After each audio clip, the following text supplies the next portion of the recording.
The following episode of the 8 p.m. quiz may contain strong language, adult themes, and very bad jokes. Please approach it with care. Well, good evening, ladies and gentlemen. Welcome to Series 2 of the 8 p.m. quiz. This is S02 E02, second episode, and thank you for joining me after I put it back from last week. I'm Stilgarian. Good evening. Now, if you're new to this, I hope you've poured yourself a... Oh, did I... Oh, scratch myself. Anyway, pour yourself a drink if you haven't done so already. I have a little bit of whiskey tonight. You've noticed when I look down at the camera, my eyes sort of go close together too. So you will have to get used to my eye gestures if you're new to the quiz. But really, while we're waiting for the stragglers to join us, let me just say this is a pretty standard pub quiz type thing. There will be 40 questions neatly divided into part 1 and part 2 of 20 questions each. You will write the answers down at your end, either on a piece of paper or a notepad app, or if you trust yourself to remember what you answered, you could do that, but I don't recommend that because there are 20 questions in each half, in each part 1 and part 2, as I've said. And you will need to keep track of all of that so that you can mark. At halftime and at the end, we will mark your answers, or as Americans would say, grade your answers. So don't cheat. It is up to you. If you do cheat, you are only cheating yourself. What else do I need to tell you? If you have teams, please throw your team name into the chat so that I can remember who you are. Let's have a look. Who have we got? Let's say hello to a few people, shall we? Hi to the Little Giants. Ms. Katz here. That is excellent to see.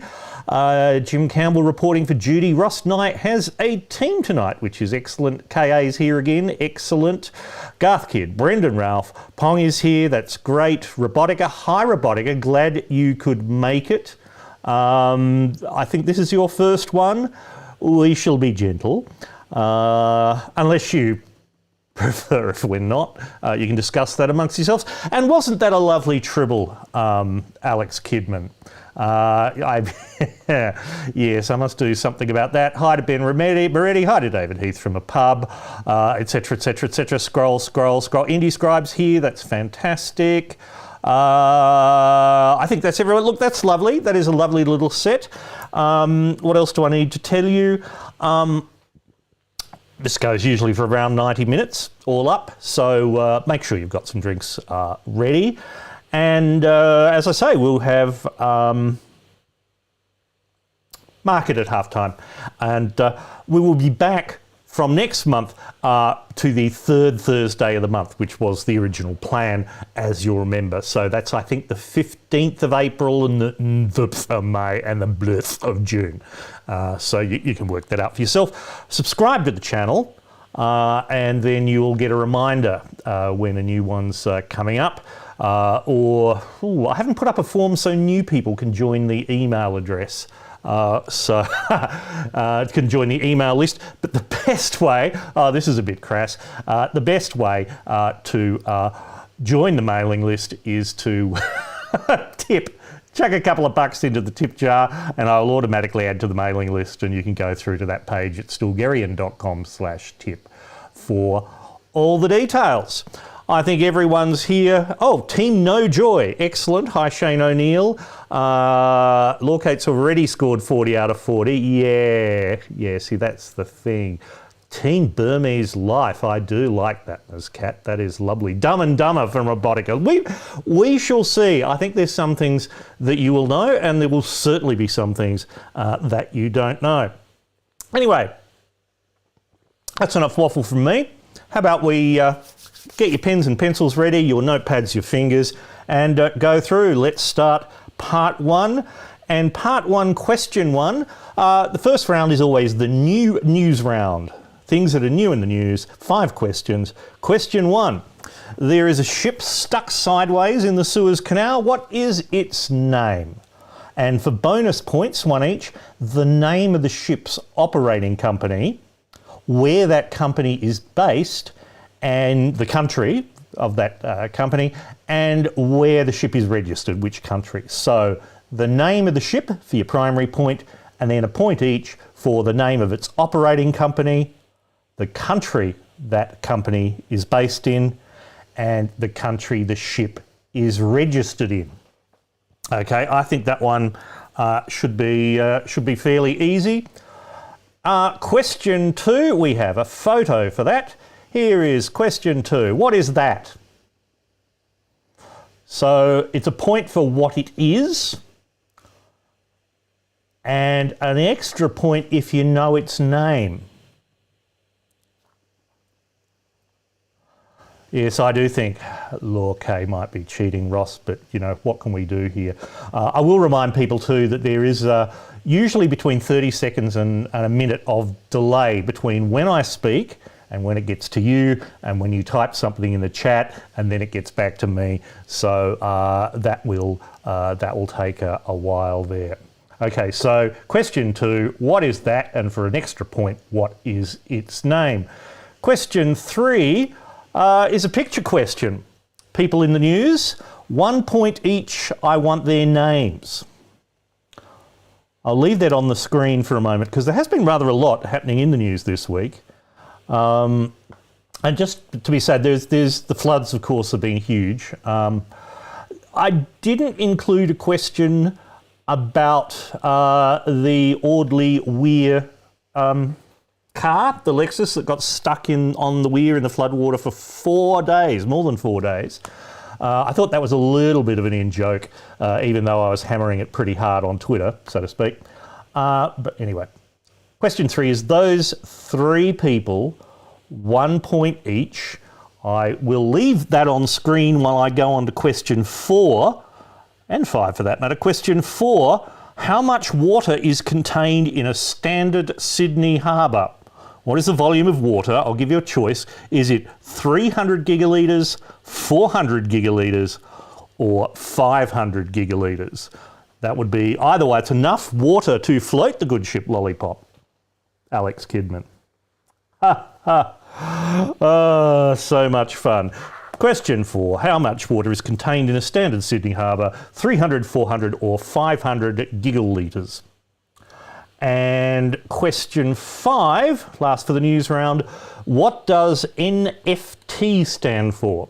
In the news a lot in the last couple of weeks. NFT, November, Foxtrot Tango. NFT, what does it stand for? And that is the end of the news round. Question 6 starts, well, round 2. I should say the round number before we get that. Round 2 is always 3 questions on a topic of my choice. And as I warned you on the Twitters, today it's about canals. 3 questions about canals. Question 6, in which decade was the Panama Canal opened? You know, the one from the Atlantic Ocean to the Pacific. The one, if you're playing other trivia competitions, they might ask you what direction does it run, and weirdly, because the isthmus bends, to travel from the Atlantic to the Pacific, you go eastwards through the Panama Canal. There's a little bit of trivia for you. So in what decade was the Panama Canal opened? David Heath is saying it's very difficult to do on an iPhone only, even in premium, by which I assume he means YouTube premium. It stops when you go to the Notes app. Well, that's why the good Lord invented paper, mate. Go quickly, dash over to the bar and see if they've got a bit of paper. Ross has made the point that the answer to the size of Sydney Harbour should be in units of swimming pools. Oh, I should have done that for a bonus point, eh? Should have done the conversion. No, don't go to the web. You're not allowed to do that. Question 6, what decade was the Panama Canal open? Question 7, which of these 3 cities has the most canals? That is the greatest total length of canals. And as always, these are in alphabetical order. Bangkok in Thailand, Manchester in England, or Venice in Italia? Which of those cities has the most canals? Bangkok or Manchester or Venice? Apparently there are canals in Venice. Which one? And question 8, which is the longest canal in the world? What is the longest canal in the world? David Heath, don't have tab, TAB pencil. I can't organise any of this from here, David. This is the thing. You are on your own now, or unless you have a team there. But you've been here before. You do know that you have to write things down.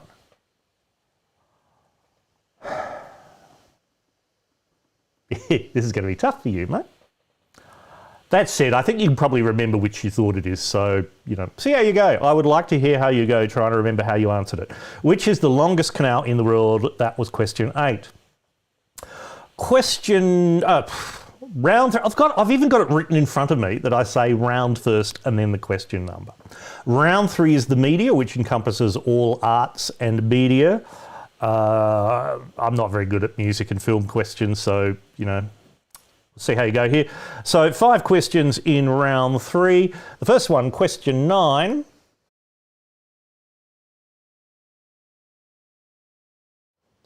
Whoa, okay. That was an interesting thing. The internet connection did die. Are we back?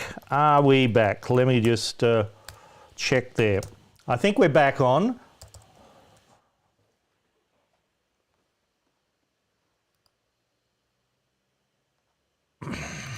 Okay, I think we're back. I can certainly see that the stream is continuing. There we go. Everyone's saying it's back. And it picked up from where it left off, so that's lovely. I'm on a 4G connection in the mountains, which sometimes goes a bit weird. Okay. Question 9 is who painted that? Question 10, which ongoing television series stars Ralph Macchio and William Zabka and is based on movies from last century?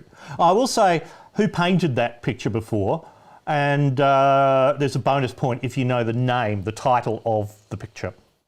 Question 9 is the painting picture, Alex. Let me just put it up again. Question 9 is who painted that, their name, and for another point,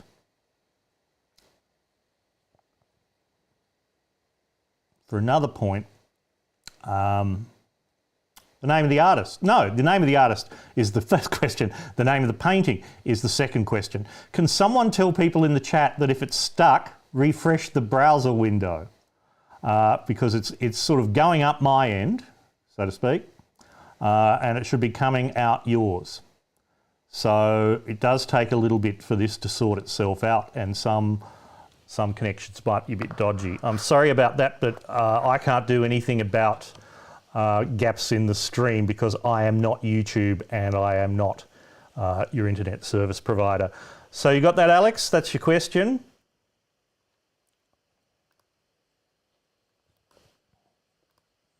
Okay, it's a bit grim right now, but people are struggling on. It's fine here now. Stuck there, Shane O'Neill. Okay. Anyway, can you tell Shane to restart his browser window? I don't want to faff around with the chat for obvious reasons. Question 10, which ongoing TV series starring Ralph Macchio and William Zabka and is based on the Karate Kid films? What's the name of that? Based on movies from last century, which I don't know what the title is. You will have to figure that out. But it's a new TV series. Fucking hell. That's question 10. Question 11 is the song lyrics question. So, Now, people have asked about the music before. The music I was playing in the intro and the outro, I do have permission to use because the artist has given me permission. But in general, as people who've done streams on the tube of views have noticed, you will get hit with copyright strikes on music very, very, very quickly. You can get a license for this sort of thing. It would not be extremely expensive for me to do it. I don't know yet whether you have to pay separately for live streams and archives, but you're in the order of a few $100s a year. And I don't know whether I can split that with the 9pm Edict podcast or whether I have to get a separate license for every title. I haven't chased that up. It's not money that I've wanted to spend just at this stage, just to play music bits in the quiz. So I've replaced that with at least the what are the song lyrics question. And here are some lyrics from 2004. This song is from 2004.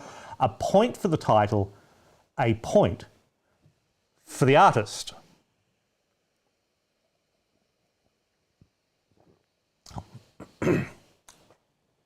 Baby, can't you see I'm calling? A guy like you should wear a warning. It's dangerous. I'm falling.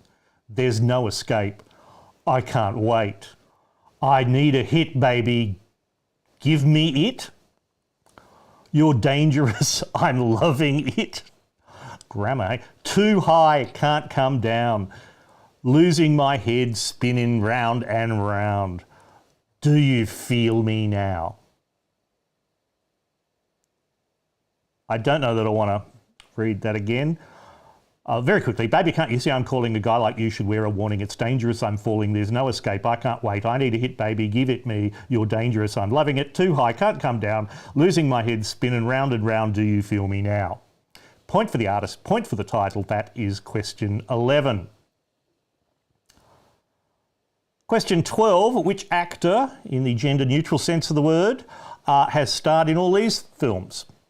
Who is the actor that joins these films? AI, Artificial Intelligence, Bad Company, Beverly Hills Ninja, Lethal Weapons 4, or Lethal Weapon 4, singular, New Jack City, and The Witches. Which actor joins these films? AI, Artificial Intelligence, Bad Company, Beverly Hills Ninja, Lethal Weapon 4, New Jack City, and The Witches. I have seen none of those films. I don't really watch that many films. That's question 12. Question 13. Oh, it's a picture question. Would you like a... Question 13. Picture question. Who are these people? 1 point each for their names, please.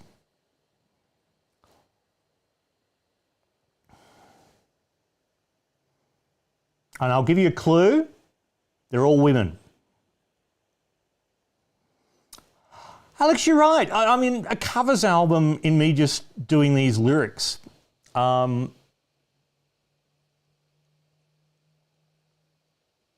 Should be good. David Heath has got himself a pen and some FPOS paper. See, that's a good thing about a pub. They take care of people. Yes, Rhombus Isotope, there was a Lethal Weapon 4.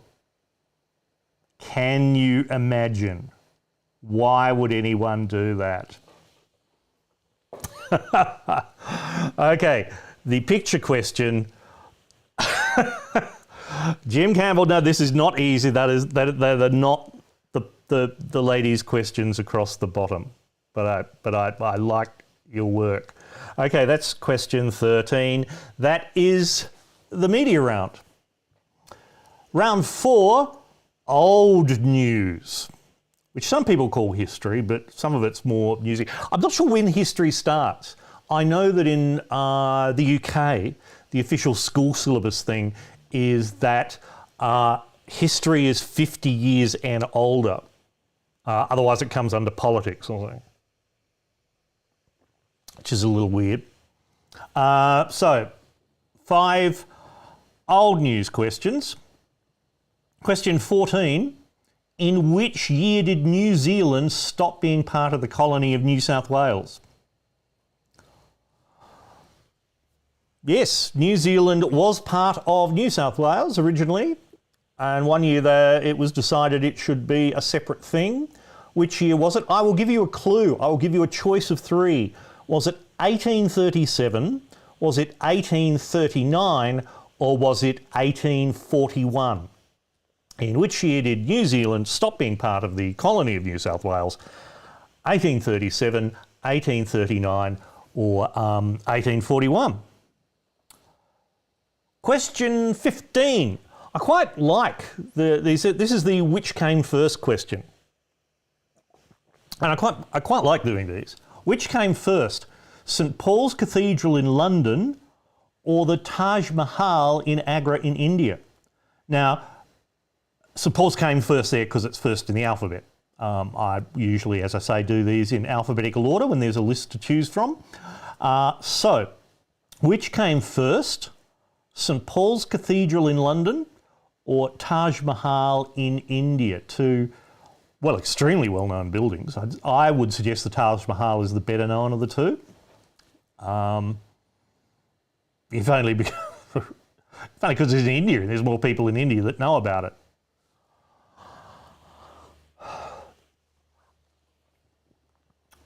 Question 15, that was, which came first, St Paul's Cathedral or the Taj Mahal? Question 16, the War of 1812 was between which two countries?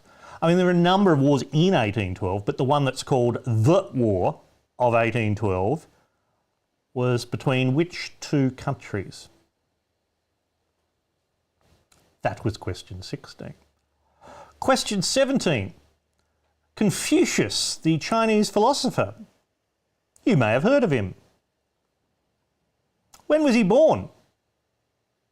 I'll give you 3 years, and I'll do these in BC and AD first because that's a little less confusing to listen to, even though it's not kind of how we do things these days.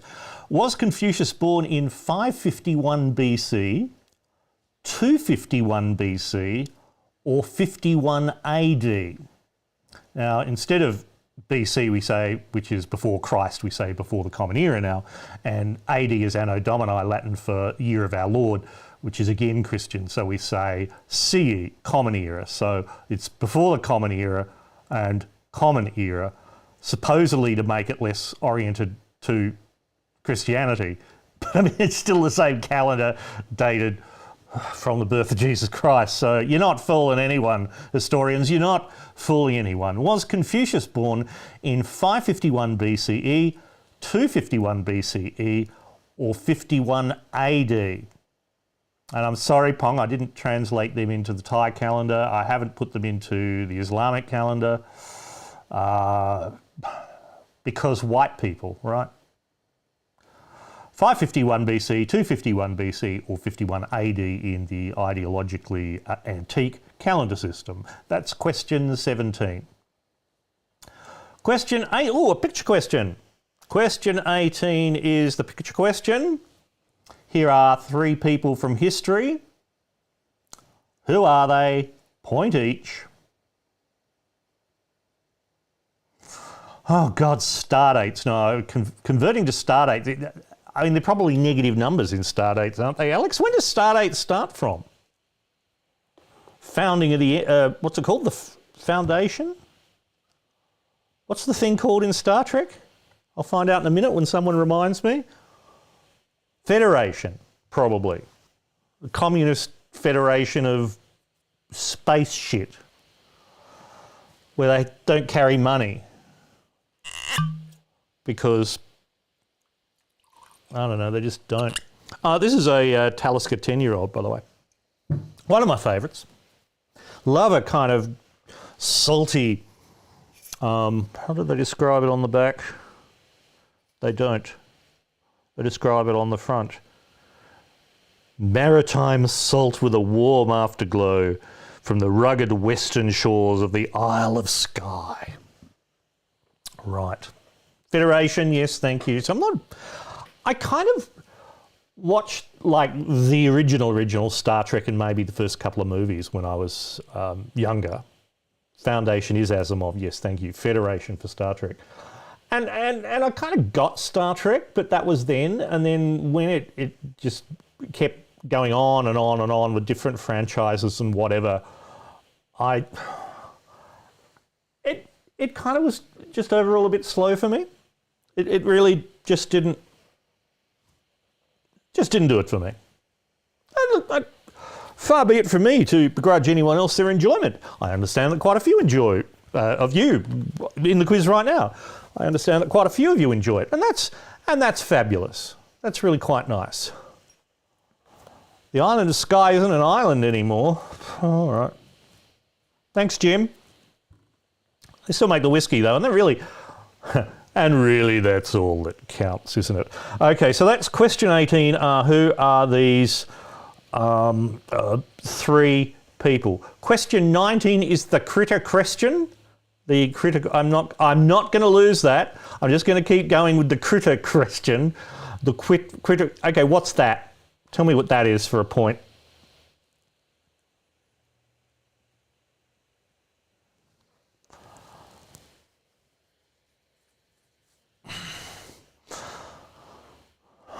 But Pickard, you reckon, Robotica? Is this more a kind of visual aspects of Sir Patrick Stewart rather than the story? I mean, I'm just asking here because I know that's a whole thing for a lot of people too. And again, who am I to judge? No, Ross, it is not a quoll. So question 19, what is that? And question 20 is the who is question. Who am I? I am south of the equator, but not by very much. My indigenous people were called the Taino, but they don't exist anymore, so guess what happened to them? I'm divided into 3 counties named Cornwall, Middlesex and Surrey. And my flag contains the colours black, gold and green. So who am I? I'm south of the equator, but not by much. My indigenous people were called the Taino. I have counties named Cornwall, Middlesex and Surrey, and my flag contains the colours black, gold and green. Who am I? And that is question 20, and that ends part 1. So are you ready for me to start going through the answers? Is that a fucked up animal, Rhombus? Let's have another look here. I don't think it's a fucked up animal. I know one looks like it's been left out in the rain. I mean, next episode I'll show you a fucked up animal, let me tell you. Jim Campbell, putting a bridge to an island doesn't make it not an island. What do you do with these people? Anyway, you ready to rock and roll? Ready to start going through the answers to part 1? Now, as I say, it's on your own cognizance to do this the correct way. Because it gets a bit thingy when I have to try and respond to your questions. I broadly think most of you know how a quiz works. Most of you know whether you got it or not, because you get that. I will listen to arguments about why you should have a half point, and I'll throw in a few examples. But here we go. Okay, according to my calculations, there's 32 points up for grabs here. And by calculations, I mean counting. Okay, question 1. What is the name of the ship stuck in the Suez Canal? It is Ever Given. The 2 words Ever Given for a point. And for more points, Evergreen Marine is the name of the company. That's why it says Evergreen in ginormous letters on the side of the ship. Evergreen Marine is based in Taiwan. I will not get into arguments about whether China is a correct answer or not. The answer is Taiwan. Score it how your conscience dictates. And the ship is registered in Panama, because they fucking all are, aren't they? Except for the ones that are registered in Liberia or Malta or what's one of the other popular ones. Okay, so 4 points there.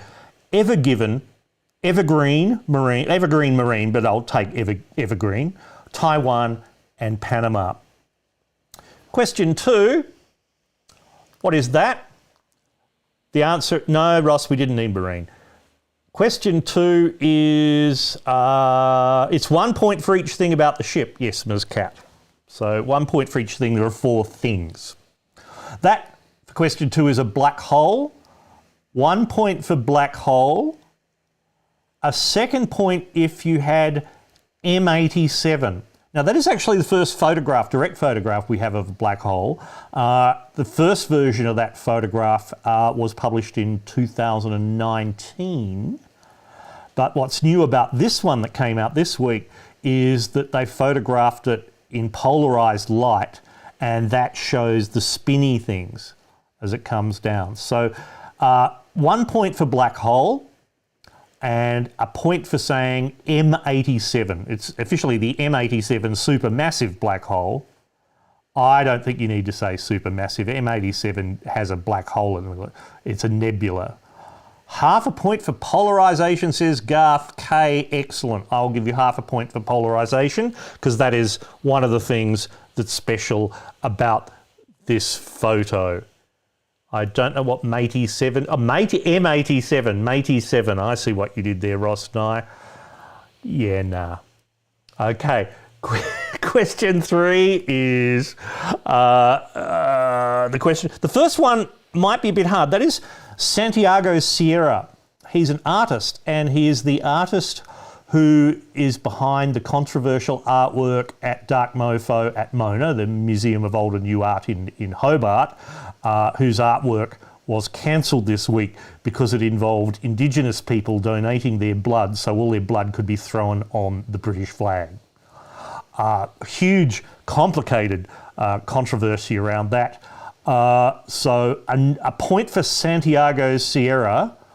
I'll give half a point if you knew he was the artist connected with this thing that's going down in the news. So that's Santiago Sierra. In the middle, that's Linda Reynolds, who last I looked was still the Minister for Defence of Australia, although she won't be from tomorrow, according to all the political gossip. She's off on sick leave, of course, having had someone in her office amongst many things. She failed to follow up the rape allegation, and also someone in her office called someone else a meth head cunt. And her defence against that was it was misunderstood. Yeah, I think meth head cunt is pretty straightforward. Linda Reynolds for a point. And on the right is Mark McGowan, the Premier of Western Australia. I will give you half a point for the Premier of Western Australia. So running through them again, Santiago Sierra, a point for his name, half a point for being the artist involved in the thing. Linda Reynolds in the middle, a point, and Mark McGowan, half a point for WA Premier. Question 4 was about gigalitres. The answer is 500 gigalitres in a standard Sydney harbour. Point for that. And question 5, NFT stands for non-fungible token. Point for that, non-fungible token. That's a thing where you allegedly have ownership of an artwork because you paid someone to put an entry on a blockchain somewhere that says you are the one person who owns that artwork, or if there are 10 copies, you're one of the 10 people who own that artwork. And it contains a pointer to a server somewhere that contains the artwork, and none of these things have any possibility of ever going wrong. Non-fungible token for a point. Canals, question 6. The Panama Canal was opened in the 1910s. Point for that, specifically 1914. It was a lot later than I thought, until I looked it up, because the French started trying to build it in the 1880s. They made a couple of attempts, in fact, but they had finance problems and technical problems. So the US eventually bought out the French-owned canal construction company in 1903, got to work, and the canal was opened in 1914. In the 1910s, a point for that decade. Question 4, answer yes, 500 gigalitres. So 1910s for question 6. Which city has more canals, Bangkok, Manchester or Venice? Now, if you read the tourist notes, Venice says there are more than there are 150 city-based canals with 26 miles of waterways to explore. Few other canal networks out there can match Venice's at 42 kilometres. Wow. Manchester doesn't have many more than that. I wrote the wrong thing down. I changed. No, I'll tell you the answer there. The answer is Bangkok by an enormous margin. Bangkok, called by someone apparently Venice of the Orient, has 1,682 canals. The total length is 2,604 kilometres of canals in Bangkok, which is just insane. No, Brendan Ralph, not half a point for the first attempt at the Panama Canal. No, I'm being tough with that one, sorry. But question 7, yes, Bangkok. Manchester, I couldn't find an exact figure for it. I was then going to change the question to include Amsterdam, Venice of the North, which has 50 kilometres of canals, so not much more than Venice at 42. Bangkok at 2,600 canals is just crazy. And let me just show you, if next time you're in Bangkok, go on one of the fast canal boats. This is on Klong San Sep. Klong is canal. Klong San Sep is one of the major canals on which these commuter ferries run, these fast canal boats. And this was the only time in Bangkok I thought it was just too crazy. So you sit about 8 people, 10 people across, something like that in the boats, depending on the size. You can see the speed they run at down those narrow canals. And the woman, I assume nearly all of them are women in the blue shirt and the crash helmet, walking along the side. They're the ticket collectors. So the boats will pull into a wharf, and the boats will pull into the wharf. They just sort of lean against it. People, they lower those screens at the side. People just leap in along the whole length of the boat, whether it's properly warped there or not, whether anyone's in the way or not. There is no aisle down the middle. Just everyone clambers on and off, and then off they go. They pull the sides up, and as they're running along, the women walk down the side of the boat with no safety equipment apart from that crash helmet to collect your fares. Heaps of fun. You will get wet, and don't fall off it into the canal, because people who do that often die of weird sort of infections because the water is not clean. Anyway, the answer to that is Bangkok. That is a fast canal boat. They are a lot of fun. We'll get to that in a minute, I need to turn things off rather on. So, question 8. Question 8 was about the longest canal in the world. It is the Grand Canal. Where in China? So you need to say Grand Canal, China, Big Canal, China. 1,776 kilometres long. That's more than 1,100 miles for people who haven't adapted to the 20th century, let alone the 21st. I'm talking about you, America, obviously. And old people, broadly speaking.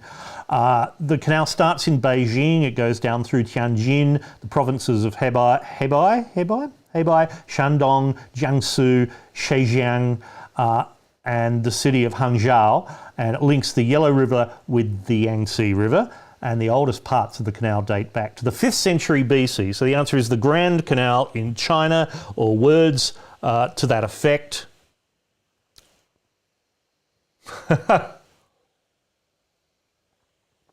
That's a point. Grand Canal, that was question 8. Question 9, there we are. Who painted that? A point for Pablo Picasso.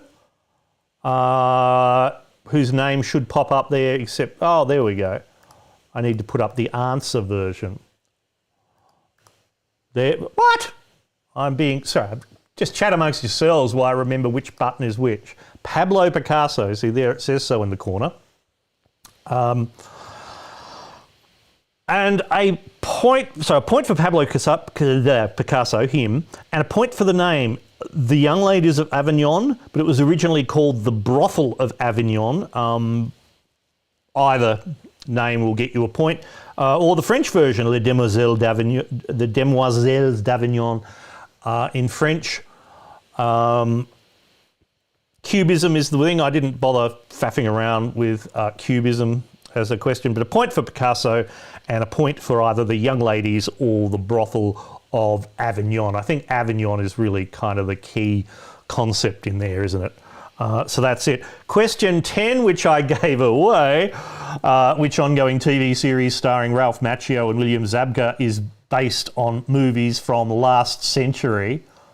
If you listened carefully, you heard me blunder in and said the movies were the Karate Kid movies. So it's a point for Cobra Kai, the television series. John Birmingham's a huge fan. He ranted about that on my podcast, the 9 PM Edict, not that long ago. I haven't watched it. Apparently it's a lot of fun. And there's 3 seasons out there. They're about to do a 4th season. Point for Cobra Kai, that was question 10. Question 11, the song lyrics. That is Britney Spears for a point and Toxic for the other point. Question 12, which actor was in the films AI, Artificial Intelligence, Bad Company, Beverly Hills Ninja, Lethal Weapon 4, New Jack City, The Witches? The answer is Chris Rock. Mr. Christopher Rock for a point. Question 13, the other picture question, a point for each of these. On the left, that is Halle Berry. Halle Berry. In the middle, that is Whitney Houston. Whitney Houston. And on the right, that is Keira Knightley. Keira Knightley. So a point each for Halle Berry, Whitney Houston, and Keira Knightley. Question 14. In which year did New Zealand stop being part of the colony of New South Wales? The answer is 1841 for a point. Question 15, which came first, St Paul's Cathedral or the Taj Mahal? The answer is the Taj Mahal, but not by a lot. The Taj Mahal was commissioned in 1630 by the Mughal Emperor Shah Jahan to house the tomb of his favourite wife, Mumtaz Mahal, and it was completed in 1653. So 1653 for the Taj Mahal. St Paul's started work in 1675, so kind of 22 years later. St Paul's was, of course, built as part of the reconstruction of London after the Great Fire of London, which was held in that trivia question year that everyone knows, 1666. So a point for the Taj Mahal. 16, question 16, the War of 1812 was between 1 point for this in total, the United States and the United Kingdom. Only a point for that. Some historians, by the way, think or particularly British historians say this was, the War of 1812 was just a minor theatre of the Napoleonic Wars, because it was basically America coming in to side with the French in the Napoleonic Wars against Britain, because Britain was interfering with the trade between the US and France because they didn't want France getting supplies from the United States. So that's how the British see it. North American historians see the War of 1812 as a whole separate war in its own right. A point total for the US and the UK. Question 17, Confucius, born in 551 BCE. Point for that, point for 551 BCE. Question 18 was the picture question. There we go. Now this is an interesting batch. 1 point each of these. On the left, that's Arthur Phillip, the very first governor of the colony of New South Wales. And as you can see, Francis Wheatley was the artist there. If you look up his work, he did a lot of this kind of era's famous people. So that's Arthur Phillip on the left.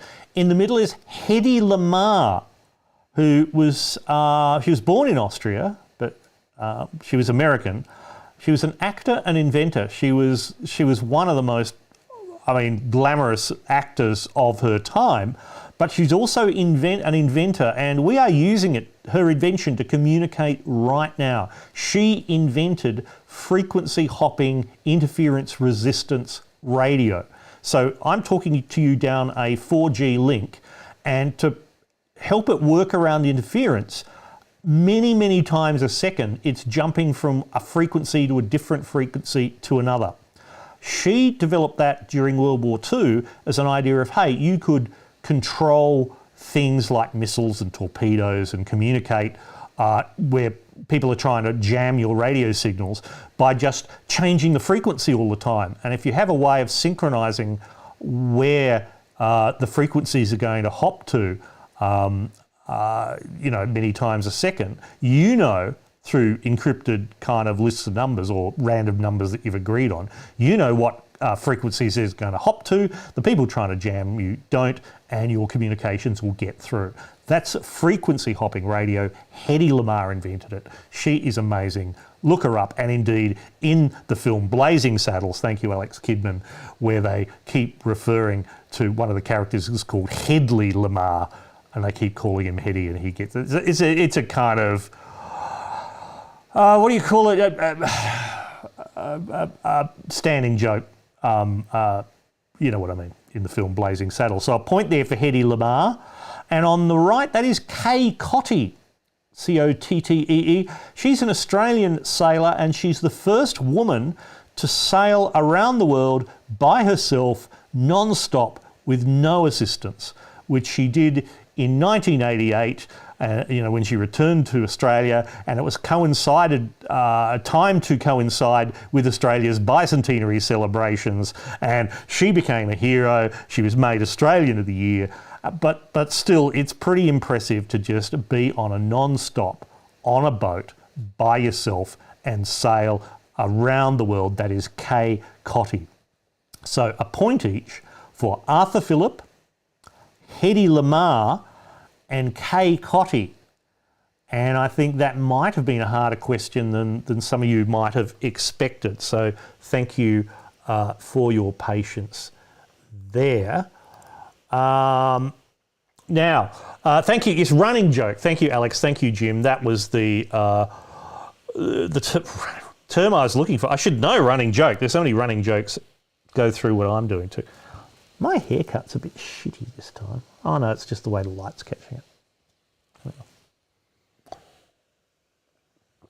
It's not baldness, I'm just going grey. Anyway, the critter question. The critter question, what is that?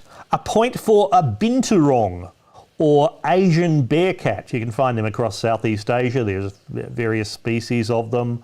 Well done, Ms. Kate, for getting Kay Cottee. Yeah, I thought that might be a bit obscure. That is a binturong, or Asian bear cat. That gets you a point. I'm having so much trouble with the buttons tonight. I don't know why. I'm just tired. Question 20, who am I? I am south of the equator, but not by much, etc., etc. The answer is Jamaica. No, I went of our own accord. Jamaica for a point. They are all facts about the nation Jamaica. Yes, Jamaica is divided into Cornwall, Middlesex and Surrey. Well done. So while you're adding up your scores, that's 32. Binturong piss smells like buttered popcorn. Miss Cap, do you often going around smelling the piss of various Southeast Asian animals? And if so, why? But people know this. Shane O'Neill knows this too. I don't know why. While you're adding up your scores, you can have a look at an octopus for a little while. What do I got to do? Oh, I've got to do the the housekeeping. So yes, the next episode of this will be on Thursday, the 14th of April. So you can put that in your schedule now if you want. You can probably, if you're enjoying it, and even if you're not, you can always bung in a tip, stilgherrian.com/tip. I mean, if you were at a pub quiz, you would have bought a couple of drinks at like retail prices in a pub, and it's way too much. So you can chuck a bit my way. No need to throw a lot, but just you enjoyed it, do so. That also goes to support the 9pm Edict podcasts, though. And speaking of the 9pm Edict, there are 2 episodes of the autumn series up on the line already. One with one about Newcastle with Carol Duncan, who's a broadcaster, former broadcaster, and of course the Newcastle City Council up there, and a wonderful identity, and Natalia Nelms, who's the Lord Mayor of Newcastle. We had a lovely little chat. So that's up on the pod, and more recently. On the weekend, I put up one with Patrick Stokes, the philosopher and reprobate. We talk about a whole bunch of stuff, really interesting conversation there too. So they're both up now, so you can look for that. Just look for the 9pm Edict on your favourite podcast app. And look out for the next one. The next one, which will come out next week, so it'll be before Easter, with Elise Thomas. Now, she's an open source intelligence analyst and journalist, but she's working much more on OSINT now, and she looks at disinformation on the internet. So she really digs down into this stuff, whether it's coming from Russia or coming from China or coming from QAnon or whatever. So I'm really looking forward to that. We're recording next week, and that one will appear before Easter. So, how you been going with your points out of 32 there? I'm seeing 15s, Little Giants 16, Team Plinkies 15, Robotica 7. That's not bad because we've got a very geeky audience here. Ross Nye's team, we don't have a name, 16, David Heath 6. How much of that is down to you not remembering what you'd answered, or perhaps faffing around too much with that? So, do you get coin from Spotify if we use Spotify? No, I don't get any money from any of those platforms. But look, you know, the podcasters everywhere use. Ooh, shouldn't fiddle with the microphone. Shane O'Neill got 21 out of 32. That's looking like the best score in this one. I will say Pete Lawler isn't with us this week that I can see. Last time he got 57 points. It wasn't out of the same thing. He got the top score last time. Drunk as, bullshitting on, saying how hard it was. And yet, there he went. Amazing. So there you go. I'm really impressed with that. Let's get on, though, to part 2. And part 2, as always, starts with the platypus round. Let me turn down the loudness of the platypus background there. These are 4 questions written by the snarky platypus. They're a point each. Question 21. What is the name of the tallest planetary mountain in the solar system? Oh no, 2 points with it. And which planet is it on? So 2 points here. What is the tallest planetary mountain in the solar system, and what planet is it on? Look, Indy Scrub, I know you got 42. What? Oh, 42 total last time. Yeah, I know. I still haven't worked out a way of how to set up a leaderboard when people aren't necessarily there every week. And I'm too fucking lazy to make sure every episode has the same number of points. I could fix that last part if I wanted to, right? Couldn't I? Anyway, name of the tallest planet in the planetary mountain in the solar system. Name of the tallest planetary mountain in the solar system, and which planet is it on? Point each. Question 22. Naomi Osaka is from Japan. You'll be interested to know, and she won the 2021 Australian Open women's singles competition. But who did she beat in the final for a point? who did not win the Australian Open women's singles. Bye, Pong. Catch you later. See you next one. It'll all be on the line. Yeah, absolutely. It's tough. Okay, who was the runner-up in the 2021 Australian Open women's singles? That is question 22. Question 23, the Supremes. Huge girl group of the 1960s and 70s. Like many girl groups and boy groups, they went through lineup changes. How many? How many different lineups did the Supremes have? A point for that number.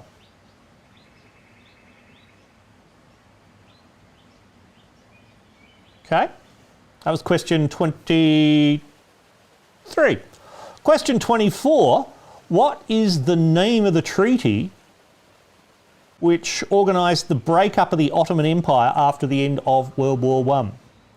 So the treaty, from memory, and I forgot to write this down, but it took a couple of years to negotiate, obviously. So that treaty, what's it called? Breakup of the Ottoman Empire. Kind of a significant event. Has been the cause of major, shall we say, fractiousness over the last, century, really, isn't it? That's, yeah, I'm not just only drinking whiskey, just, you know. Alex, I think you're right. A leaderboard does sound way too organised and out of the spirit of this. I mean, some would argue that the extent I go to actually creating graphics and overlays is, you know, a bit much, but no, that's the thing. Know what the level is for your production values. Keep the ones that matter and just forget about the rest, right? Make sure there's an overlay in the top left corner that watermarks the whole thing. Make sure you properly credit all of your footage and graphics and photographs and so on. Hey! Oh, I need to make a longer platypus video, it seems. Loop it. 3 minutes. I've been crapping on a while there. Question 24, what is the name of that treaty? Oh, okay, that's the end of the platypus round, so I can, you know, get rid of that video. I note to self, finish the platypus round within 3 minutes 49 seconds. Or find a longer video. Okay, the next round is the geography round. There are 5 questions. Okay, here we go. I, as you know, love geography. I nearly became a cartographer. It was one of the things I was really looking at. At school, I won the Franklin Gill Geography Prize for topping the school in geography. And with an interesting field project on psychogeography, which I may, basically replicated the work of a Swedish urban geographer in the town of Gawler in South Australia to see what sort of results I got by replicating some of his work. It's fast, lovely stuff. I did that when I was like 16 years old. I'm fucking genius, mate. Fucking genius. Geography, question 25. Which is further south, Zambia or Zimbabwe? Which is further south, Zambia or Zimbabwe? Question 26 comes in 2 parts. What is the capital of Zambia? And I think you may guess the second part.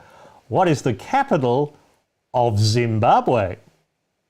All the Z's. Question 25, which is further south, Zambia or Zimbabwe? And 26, what is the capital of Zambia and the capital of Zimbabwe?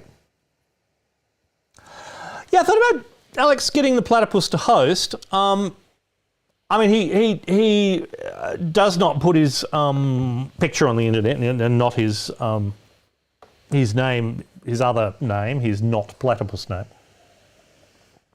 We can bump him in by audio though, so that's fine. He's happy to do that, and he's been a guest on the podcast before when we on the 9 p.m. edict when we tasted all of those Aussie Legends Arnott's shapes. That was a strange episode. Okay, the 25 and 6 of the Zambias. Oh, question 7. 27. 27, you know, what even are numbers? Why are they...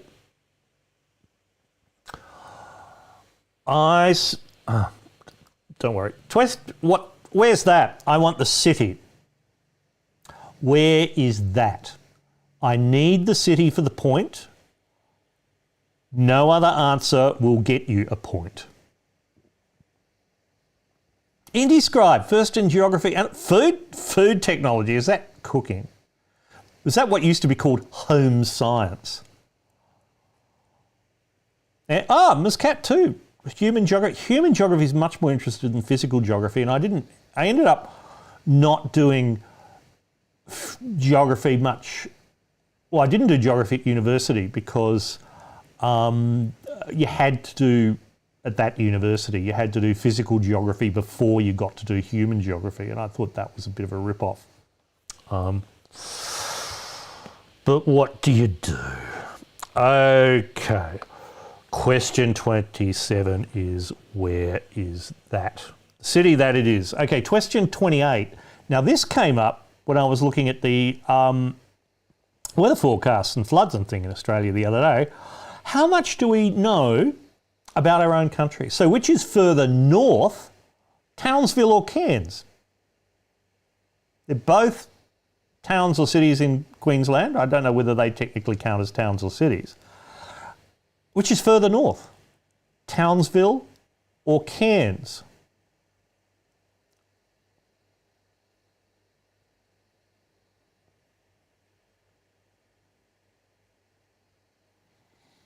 That was question 28. You're going to hate me now. Question 29 is the infamous map question. And I just realised I can put myself down in the corner there, or at least I should be able to. Apparently not. Okay. It's probably best that you can't see me when I do this. Why can't I put myself down in the corner there? Probably because I didn't set up this. Anyway, it doesn't really matter. Okay, so here's how the map question works. There's a map. I'm going to tell you that's in the Caribbean or Caribbean. There's another whole thing. Is it a cake or a scallop? So I've numbered a whole lot of places there. Now I'm going to read you out some names of places, and they'll have letters A, B, C, D, and E. There'll be 5 of them. You just need to write down the number that corresponds with each one. Now, some really important hints here, Cuba is only just on the top left of this map. So there's something at number 1 there. That's not Cuba. Cuba is the one over to the left of that, to the west, okay? Cuba is not on the map. Also, not on the map on the bottom right is Trinidad and Tobago. So you can see where number 14 is. The next one south of that is Trinidad and Tobago, and then you get to Venezuela on the mainland. Okay? So we're going to be asking, and this is the thing, those of you who do trivia quizzes know that there's lots of places in here that are ones that are often the answers to, you know, least likely country and funny ones like that. And so, all right, let's see if you actually know where the fuck they are, okay? So here we go. There's going to be 5, A to E. So write down the letters A to E. For A, Dominican Republic. So first one, A, Dominican Republic. Which number is that? B, Haiti. H-A-I-T-I, obviously. You remember they had a huge thing there a while back. Remember that? C, St. Vincent and the Grenadines. C, St. Vincent and the Grenadines. D, British Virgin Islands. Fuck. Someone has just pointed out there are two 12s. That is well spotted. It is not critical. There's a clue for you. None of the ones I'm listing out are 12. Okay, that's going to make it a little weird going through the answers. Oh, this is a quality quiz. Okay, A is Dominican Republic, B, Haiti, C, St. Vincent and the Grenadines, D, British Virgin Islands, and E, St. Kitts and Nevis. Now, while you're working that out, I'm going to quickly pop over to Google Maps and just double check that the fact there are two 12s does not cause significant difficulties.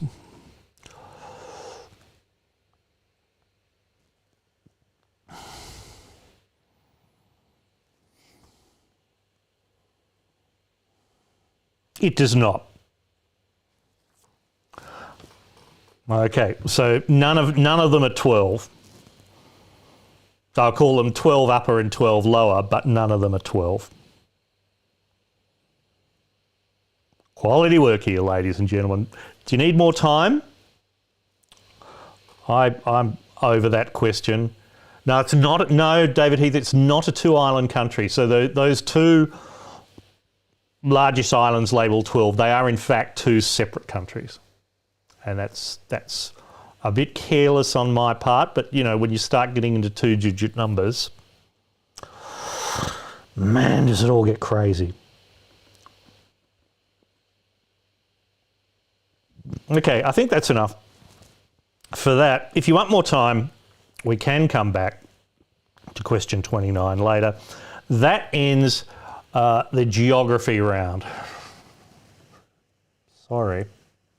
Okay, next round is the world affairs round. Now, as you know, I think we should all know a lot more about the world around us than we do, especially the non-white people places, which is remarkable because we have non-white people places right next to us and we don't know enough about it, I don't think. So, here's 5 questions. Question 30.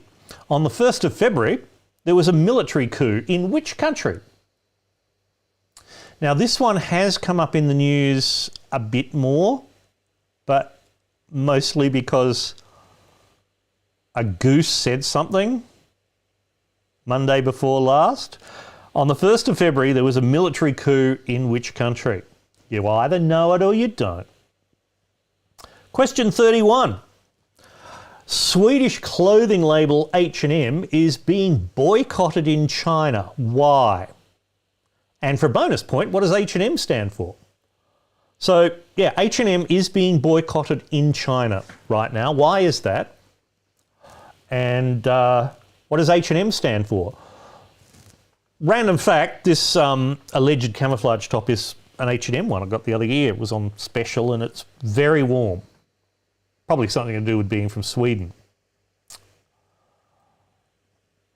Okay, question 31. Why is H&M being boycotted by consumers in China and what does H&M stand for? Question 32. Papua New Guinea. What is the population of Papua New Guinea? Our nearest neighbour, you can always walk there.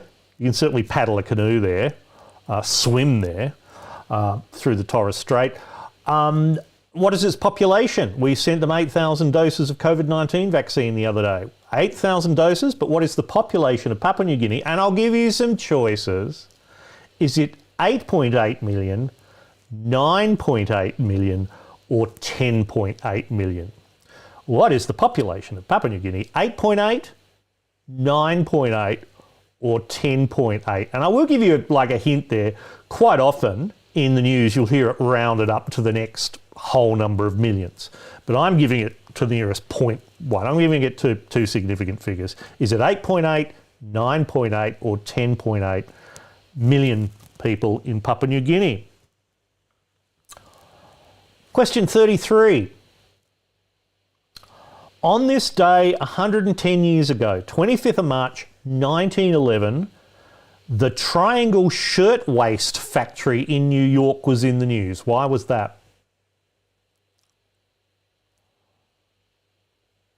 The Triangle Shirtwaist Factory. 110 years ago today, it was in the news. It's in New York. It's a factory. It's obviously a garment factory. Triangle shirt, whatever. Maybe that's the brand. They made just the waists of shirts. They made shirts, but shirt waist, W-A-I-S-T. I don't know. Anyway, why was it in the news? 110 years ago today, in New York.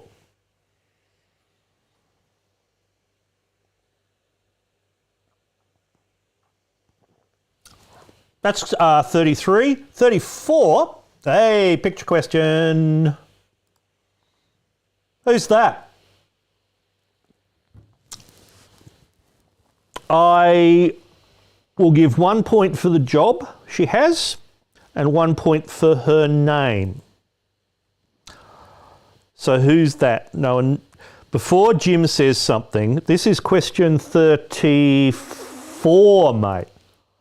David Heath, this is question 34. Where have you been?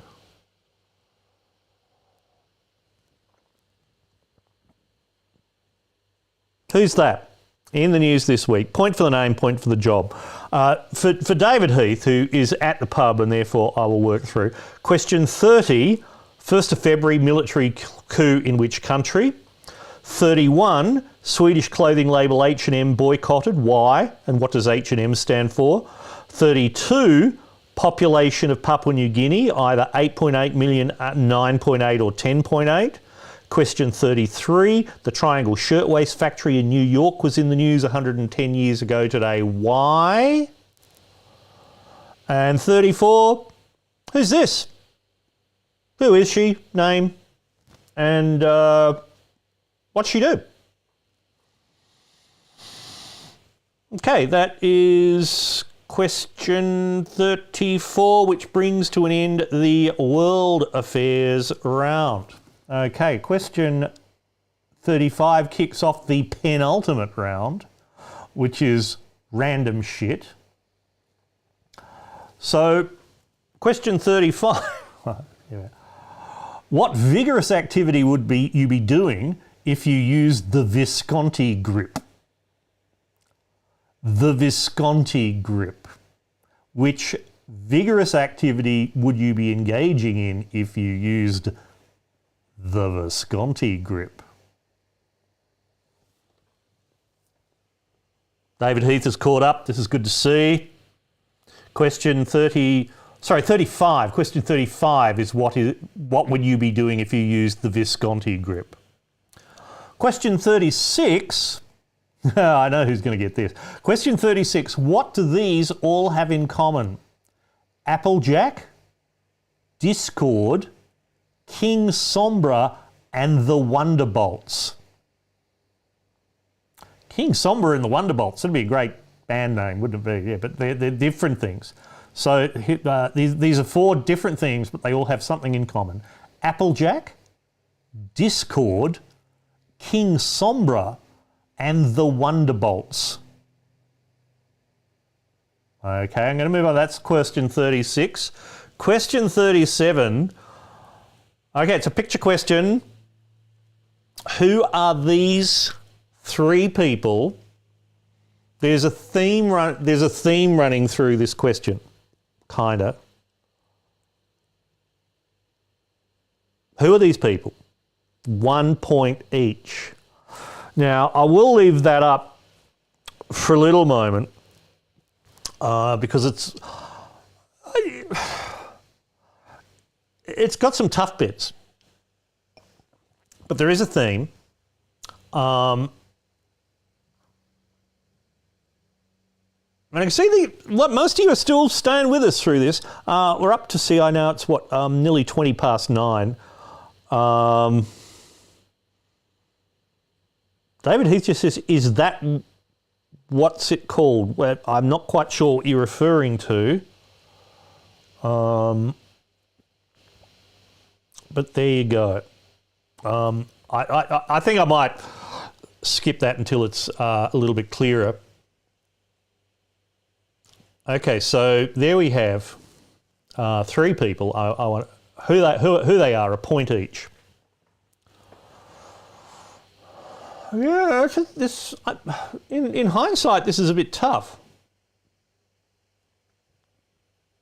I'll leave that up. That is question 37 that you're looking at there with those 3 people. I will go to question 38, leaving that on screen. True or false? It is possible to build a computer out of crabs.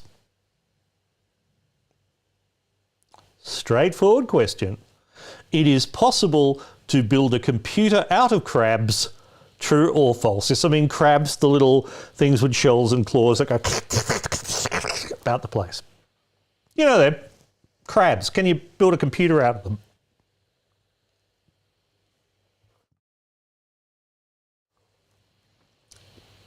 Okay, so the crab computer is question 38. Question 39. What city is this? Question 39 is always, what city is this?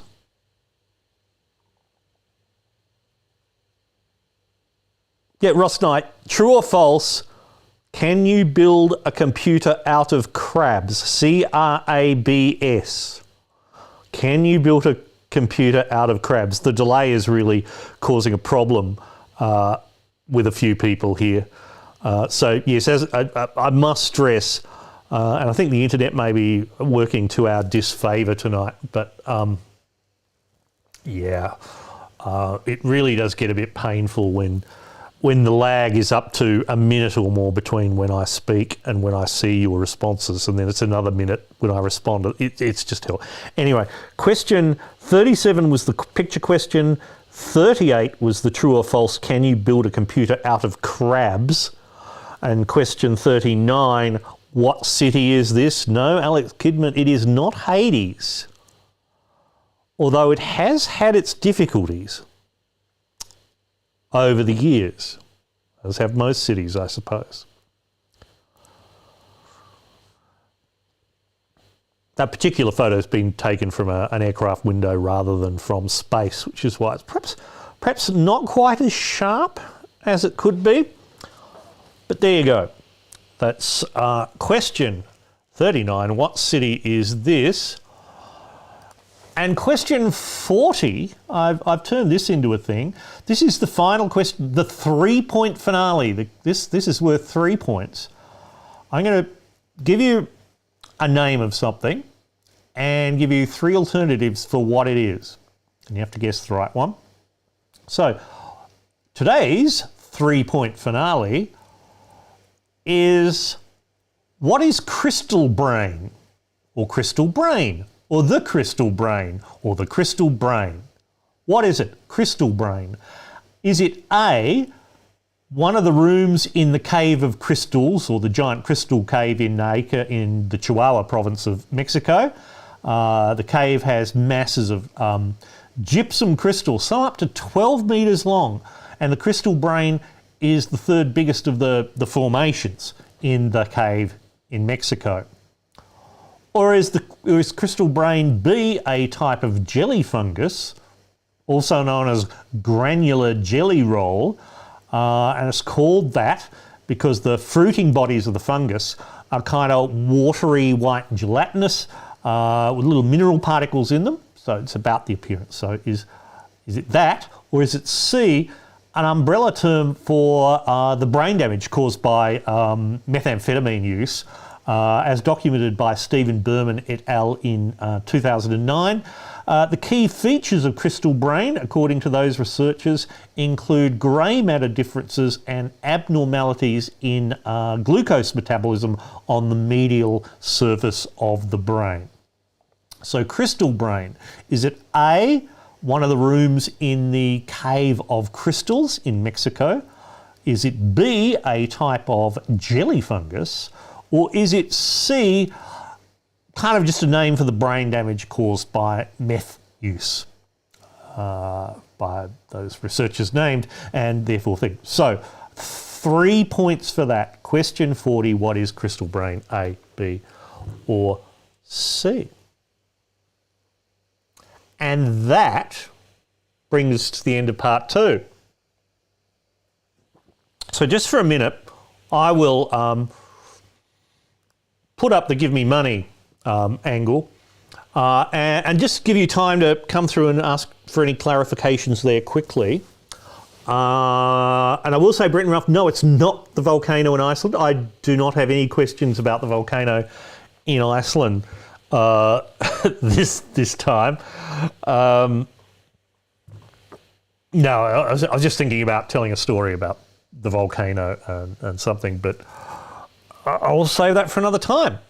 So, shall we roll back to the start of the platypus round? And if I was really doing this, I'd love to have like a punch row up there so I could just sort of do. Well, it'd be better if I had a separate vision switcher, without losing eye contact. See, this is the whole thing when you're doing the whole thing yourself. It's really quite a wank. Anyway, back to the platypus round. Let's go through it, folks. Let's go through this. Question 21. What is the name of the tallest planetary mountain in the solar system? Is Olympus Mons on Mars? A point each for them. A point for Olympus Mons and a point for Mars. Now, if you were with us last time, you would go, wait, what? Wasn't that the answer as the second tallest mountain in the solar system? I say, we did say planetary this time. There is a taller mounted on the solar system on one of the asteroids. I won't say which one. You'll have to go back and listen to the previous episode to get that. Yes, this is a troll question. So a point for Olympus Mons, a point for Mars. Question 22, runner-up in the 2021 Australian Open Women's Singles. Jennifer Brady is the name you were looking for. She's from the United States. Jennifer Brady for the point. Question 23, the Supremes went through 7 different lineups. A point for the number 7. I would love to be able to just play you a track now, but it costs too much money. Just even for a small audience, there's kind of a base minimum for this. So a point for 7.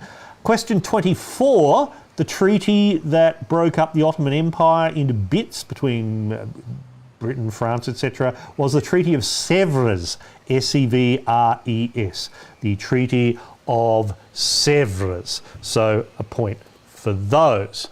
Question 25, which is further south. It is Zimbabwe, and here's a picture. No, Serena Williams was not the person defeated in that one. See, the idea about tennis in the singles there, Ross and I. Well, this is the answer that's in front of me. There is no discussion on this one. No, Serena Williams was beaten, but that was not in the final. Okay, Zimbabwe is the one to the south. There it is in orange. So a point for Zimbabwe. And then on to question 26, the 2 capitals, a point for each of these. The capital of Zambia is Lusaka, L-U-S-A-K-A, Lusaka. And the capital of Zimbabwe is Harare, H-A-R-A-R-E. Okay, you're quite happy with them? Okay, question 27, where is this? The answer is Cape Town. That is the Cape Town Stadium, which was built for the 2010 FIFA World Cup. Wow, it's 11 years old. So that is Cape Town in South Africa, but you don't get points for that. You get a point for saying Cape Town. There you go. Oh, Jim Campbell saying that's the first time I said tennis in all of that. Isn't Australian Open and talking about it in March pretty obviously you mean tennis? mean, even I know that. Ooh, okay. Oh, dear. Anyway, a point for Cape Town, question 27. Question 28, which is further north, Townsville or Cairns? The answer is Cairns, by a distance of about 350 kilometres. Yes, Queensland is big. Cairns is the answer for a point. Question 29. Okay, look, there's 5 points up for grabs here. And the answers that you want, I'll do the answers and then I'll run through them very quickly. So A, Dominican Republic, you wanted number 2 for that, up there on that largest of the islands on the map. So if you had 2 for Dominican Republic, that gets you a point. And B, Haiti, that's number 1. That's the one on the left. So that island is Haiti and Dominican Republic. So there's your 2 points. You wrote down the numbers 2 and 1. Then C, St. Vincent and the Grenadines, that's number 13. A point for that. Little island there. D, the British Virgin Islands, that's number 4. So you get a point for 4 there. And E, St. Kitts and Nevis, is 7. Now, this is a tough one, and it's like, fuck it around. Let's fuck around here a bit. Okay, so let's go through them all. So the numbers you want to have written down are 2, 1, 13, 4, and 7. And the supplementary number, 75, with the Powerball total this week. Yeah, all right. Okay, so let's run down the island. So number 1 is this is just for reference. You can pour yourself a drink. That's what I'm doing. Okay. Number 1 is Haiti, as I said. Number 2 is the Dominican Republic. 3 is Puerto Rico, which is, of course, part of the United States of America. It looks like it's just been lomped off there at the left, doesn't it? Number 4, as I said, is the British Virgin Islands. So number 5 is the US Virgin Islands. Number 6 is Anguilla. Is it Anguilla? Anguilla. It'd be Anguilla. One. 7, as I said, is St. Kitts and Nevis. 8, the little one, is Montserrat. 9 is Antigua and Barbuda. 10 is Guadeloupe, not to be confused with Cantaloupe or Penelope or Penelope. Before I heard it said out loud, I thought Penelope was pronounced Penelope because we had cantaloupe. There you go. 11 is Dominica. So this was the one that keeps fucking people up. 2 is the Dominican Republic. 11 is Dominica. Why they did this, I don't know. So now we have the 12s. So I've just got to switch over to, where did I put this on my pad of eyes? 12A is Martinique, and 12B, lower 12, is St. Lucia.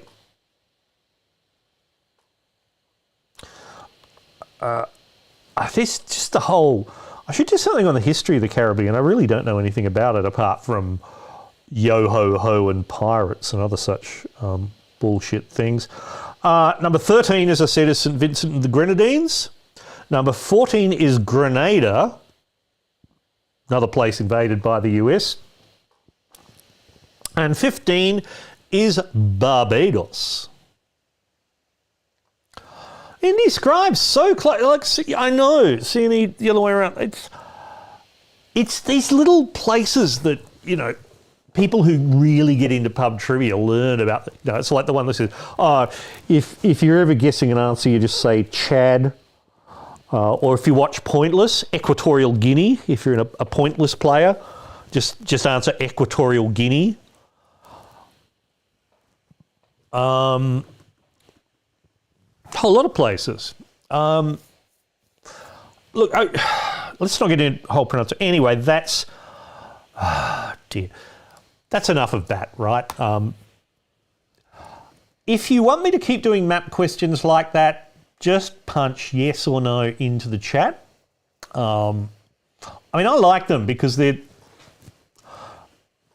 stuff we should really sort of know, you know, the whole what are the relationship of countries to each other and how does it fit together, not just their names in a trivia contest. I mean, if I ask you what are the major political parties in Guadeloupe, I mean, all right, it's not going to be a major influence on Australia at any time soon, but it's a thing. Alex Kidman says another pointless answer is Central African Republic. That is true. That there's so. I am a huge fan of pointless. Do I want to say my friend Mark Humphreys? I mean, he's been on the pod. Mark Humphreys, who was the host of Pointless Australia. There, it's great because it's that strategy to it. I will rant about pointless another time. So that was. Let's get through the marking here because we're starting to go over time. World Affairs round now. Question 30. Where was there a military coup? Myanmar is the name of the country. I'll give you half a point if you said Burma, but that really is a bit wrong now. I mean, you really should have caught up, but Myanmar for the point. Question 31. Swedish clothing label H&M is being boycotted by consumers in China because H&M has said they're not going to buy cotton that comes from the province of Xinjiang, which is where the Uyghurs are being repressed, and some would even say genocide. So if you said refusing to buy cotton is the kind of key, if you said over the repression of the Uyghur people, and there's a whole thing I found the other day, I should be saying that a bit different because apparently Uyghur is the Mandarin name for the Uyghur people and they call themselves something pronounced slightly differently. So I have to learn that. And maybe you can learn that too. Xinjiang is the answer there. But the thing is basically because H&M said they would not buy cotton from that region, Chinese consumers are saying that's not on. And in fact, the state broadcaster in China, CCTV, said that this was a miscalculation to try to play a righteous hero, and said that H&M will definitely pay a heavy price for its wrong action. Wow. For the bonus point, H&M stands for Hennes and Mauritz. Half a point each. I mean, it really doesn't. Hennes, H-N-N-E-S, Mauritz, M-A-U-R-I-T-Z, half a point each for them. That's H&M. You know, for the main point, though, 31. You either got that or not, right? And, do I want to demand a point for saying it was about the reverse thing that H&M was called out for calling it out? No, that's just getting a bit thing. Also, Nike is having problems in China for the same thing. It's saying, no, well, we're not using labour or supplies from that part of China if it's about what you're doing in Xinjiang. Xinjiang. I've been trying to learn to pronounce these places properly, and I think it's something like it's the kind of the least we can do, right?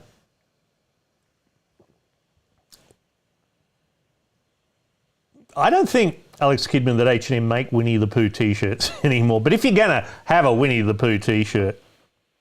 Oh, no, that goes down. Question 32. What is the population of Papua New Guinea? The answer is 8.8 million people. You'll be hearing it rounded up to roughly 9 million people in the news currently, which is probably correct. I mean, I'm not sure how accurate their census is given the nature of the country, right? There's a lot of villages scattered in difficult to travel to parts of the mountains. So there may well be more people there. If you want to hear something horrible, there was a recent edition of the 7am podcast on the kind of COVID positive rates that are turning up in PNG at the moment. Things like women turning up at hospital to have a caesarean section birth, and like 30-40% of them are COVID positive. it's horrendous. But we're sending them 8,000 doses of the vaccine. So sorted. Question 33. Why was the Triangle Shirtwaist Factory in New York in the news 110 years ago today? And the answer is, as I pull up this photo, because it's one of the worst, it was on fire, and it's one of the worst industrial accidents in the history of the United States. So a point for fire, accident, whatever. Here's the thing. So the Triangle Shirtwaist Factory is in Greenwich Village on Manhattan. It is the deadliest industrial accident in the history of New York. 143 garment workers died. I think it was about 78 others with serious injuries. And part of the reason was they couldn't get out because the doors were locked, because that was, at the time, that was a common practice to both prevent the workers from taking unauthorised breaks and to reduce theft. So the workers couldn't get out of the building. Some of them jumped from those windows. As you can see, the fire was in the upper story, or stories plural, of the building. And they died. Here's another picture from inside after the event. The reason I mention this, and the reason it's significant, is that this fire led to legislation, a whole push for safety standards. It helped spur the growth of the International Ladies Garment Workers Union, the ILGWU, and they fought for better working conditions for the sweatshop labourers. And also later in that year, later in 1911, this resulted in the formation of the American Society of Safety Professionals. Coming into this, it's one of the most significant events in labour history in the United States. Do look into it. It's a story that's, that's why I spent a bit of time talking about this and just threw it in as a question, because it was 110 years ago today. And it's thanks to the sacrifice of those people and the work that came that we don't have sweatshops in the world today, and industrial accidents are a thing that just doesn't happen in the 21st century.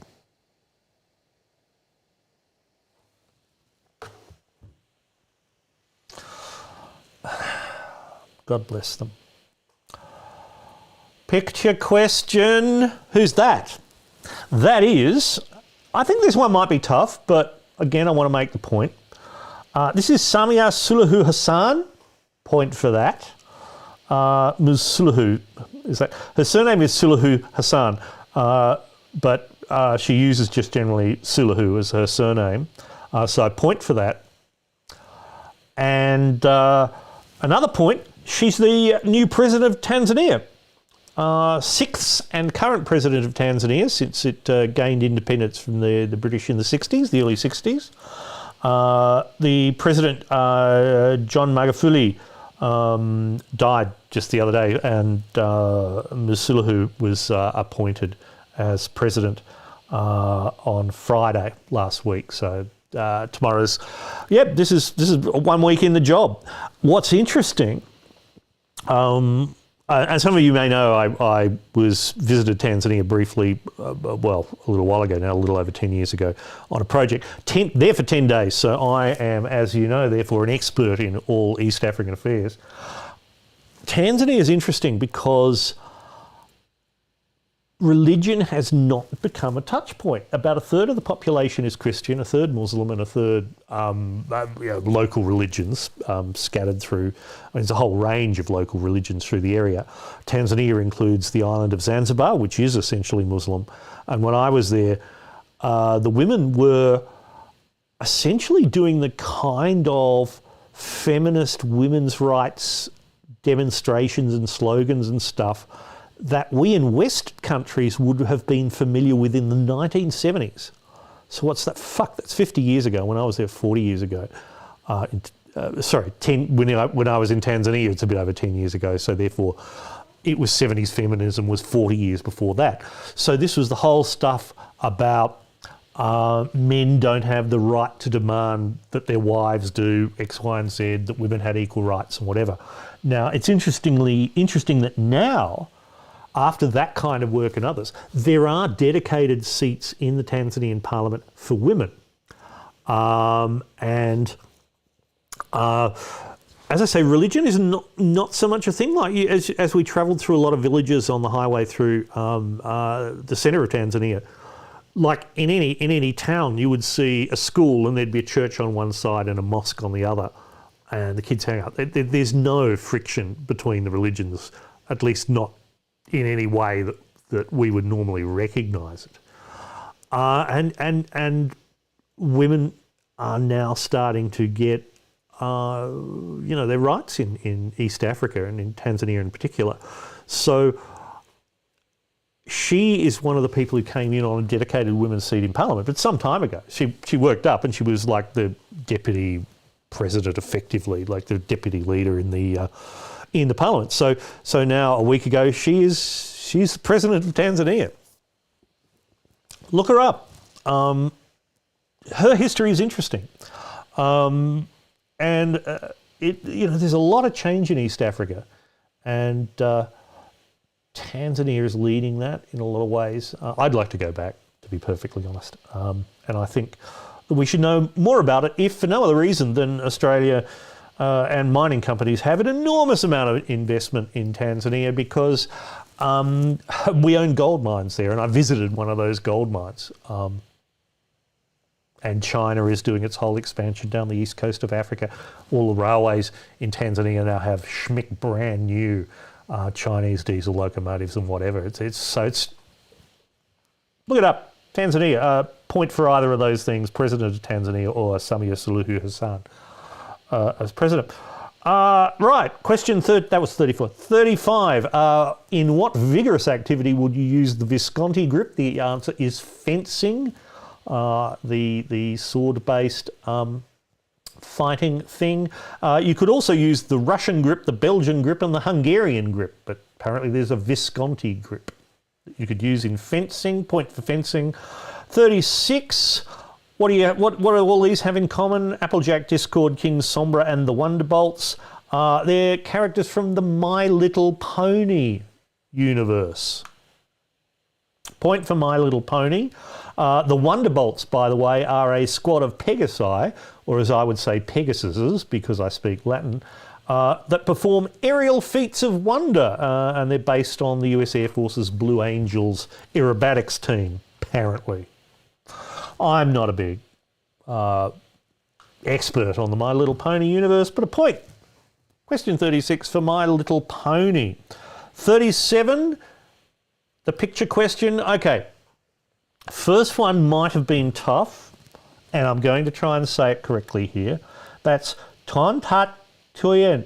Oh, that Vietnamese tonal markings, ladies and gentlemen. That's Ton Tat Tuyet, anyway, who was the leading Mandarin of Emperor Tu Duc's Nguyen dynasty in Vietnam at the end of the 1800s and into the early... Well, was he there until the early 20th century? Anyway, he was the leading Mandarin of the Nguyen dynasty in Vietnam. At the time, the French kind of cracked down, and anyway, he's important in the whole French colonial aspects of Vietnam. Look him up. Ton Tat Chut. I'd give... That was really hard. Anyway, look him up. That might have been a point. Continuing the Vietnam theme, though, in the middle, that's Francis Ford Coppola, director of movies including Apocalypse Now. So a point for Francis Ford Coppola. And on the right, that is former leader of the Australian National Party, and he was Deputy Prime Minister.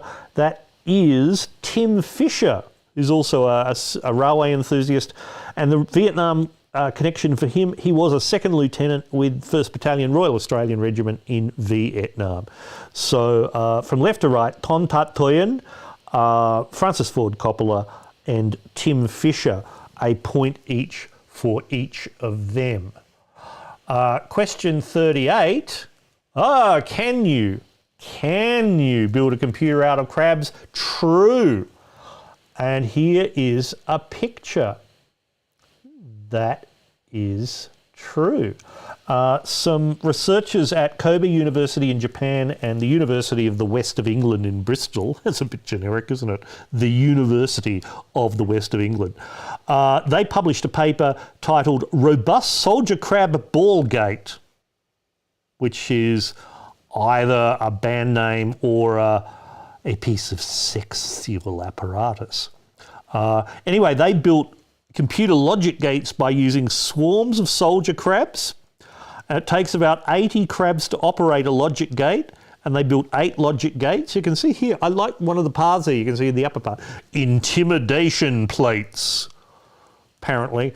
And so to build enough gates to build memory to store a tweet, apparently you need about 640,000 soldier crabs to store a tweet. So anyway, the short answer is true. You can build a computer out of crabs. Question 39, what city is this? This is Hong Kong. A point for Hong Kong. And the final question, this is... I hope you're having fun here. Some of these questions are being a bit daft. I should put a line on that to make a message to myself that that's quite enough whiskey for one live stream. How many soldier crabs for an NFT? Alex Kidman, I reckon I could do that calculation because the paper does say like what the cycle time was to switch one logic gate using 80 crabs. This is awesome. 640,000 crabs to store a tweet. So that's anyway, that's the previous question. The final question is, what is crystal brain? The answer is B, a type of jelly fungus, and there it is. So it's also known as granular jelly roll. Yes, that particular species you see there is Mixarium nucleatum, and it is indeed a type of fungus with those gelatinous things. So apparently, someone at some time thought that looked a bit like a brain. So the answer is B. But I will also say that the other ones were nearly true. There is a cave in Mexico called the Cave of the Crystals, and there's a photograph from it. Like that is true. There are gypsum crystals 12 meters long, and this thing is huge. Like you can dig down into it for like 100 meters or more. I forget the exact length, but there's room after room of these enormous gypsum crystals. But what's happened more recently after it was discovered, it's now flooded again. So I don't think you can go down there currently. But that is a real thing. And just finally, the thing about the meth brain being the brain damage for meth use, all of the rest of that I said is actually true. There was a paper by Stephen Berman et al. In 2009 that did talk about the grey matter differences and glucose metabolism and so on, but they did not coin the term meth brain. In their research back in 2009, they actually compared users of MDMA, ecstasy, with people who did not and compared their brain functions. So that paper is a real thing. But yes, you wanted to be jelly fungus or crystal brain. Okay, kids, time to go back through the scores and add them up. Now, by my reckoning, there are 31 possible points in part 2. Add them to your 32 possible points in part 1 for a possible 63 points. Yeah, maybe I should just like have a standardised number of points in each quiz. Maybe that's the way to go. So yeah, just throw your totals into the stream there. 26 for me and mine. Meth brain was coined in Parliament. That That was meth head cunt, wasn't it? Yeah, in Parliament. 14 total for David Heath. I'm disappointed. You normally do better than that. Robotica on 19. Not bad. 22 for Ms. Cat. I mean, me and mine's coming in at the top there on 26, I think, at the moment. Let me just scroll. Oh no, 32 for Ross Nye and the team we don't have a name. Little Giants 26. Hell of a spread here. I will say that it's clear that people who form a team have a huge advantage in this, don't you? Wow, that's it. Keep your scores coming in there so we can all see them. You don't need me shitting on while you do that for another minute and a half. So we'll say that's it for Series 2, Episode 2. Series 2, Episode 3 will be coming up on Thursday the 15th of April at 8 p.m. Australian Eastern Standard Time, because Easter is in the middle and we fuck off daylight saving time. Also fuck off anyone who says daylight savings time. You are a cretin. You don't know what the words are and how we see that. Also, by the next episode, I will have my new lighting will arrive, because I succumbed to a special for some better lighting that was on sale the other day, so that'll be arriving by then.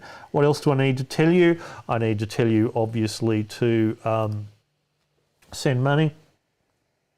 I mean, if you want to. You don't have to. This is fun, right? I do it for the fun. You do it for the fun. You certainly don't do it for the quality. What else do I need to tell you? Back, daylight saving over.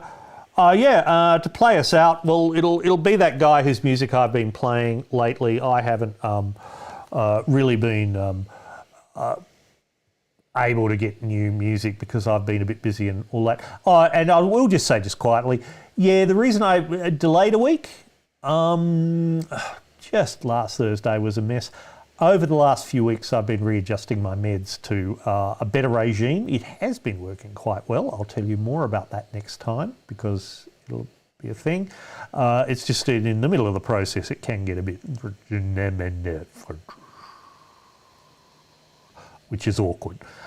So I've said all the things you need to know about.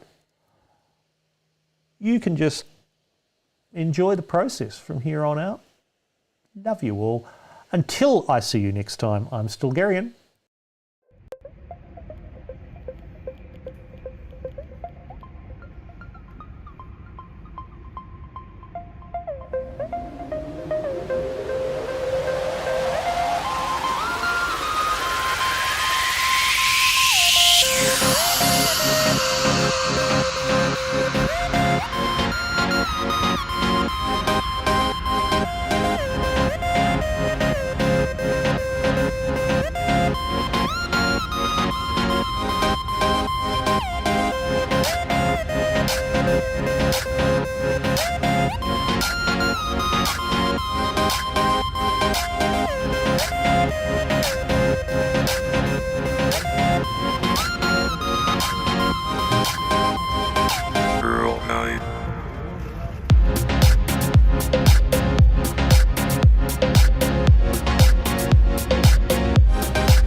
The 8 p.m. quiz is a Skank Media production. Sorry.